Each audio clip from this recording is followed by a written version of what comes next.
అలా దిగి దిగి కరోనా తెచ్చుకుని పరిస్థితి పూర్తిగా పడిపోయి ఇలా సిలిండర్ల మధ్య బతుకుతున్నాను. అయినా ఎవడి కర్మాడు అనిపించాల్సిందే. అయినా మీకు కరోనా ఎలా వచ్చింది సార్? ఏముంది, అక్కడ నాశనం చేయడానికి తీసుకొచ్చి తగిలించుకుంటే రాక చేస్తుందో. అమ్మా జాగ్రత్త అమ్మా, 1,00,000 రూపాయలు కప్పమ్మా.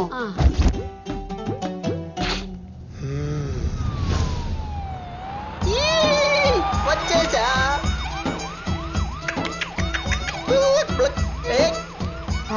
అరే తంబాకో, ఇక్కడ అసూయ ఆనందరావు గారని పక్కింటోడు బాగుంటే సోల్లేడు కుళ్ళి కుళ్ళి ఏడుస్తుంటాడు. ఎవరు? నేనే బాబు. నీ కైలాస యాత్ర టైం అయింది. శివక్యం బయటకు వచ్చే గుట్లే, బయటకు వచ్చే. కమాన్ కమాన్. బాలశివమూర్తి గారు అయిపోయింది, చదువుకోండి. చెరపకురా చెడేవు, ఇప్పటికి పూర్తయిందా? ఈ మొక్క ముందే రాసుంటే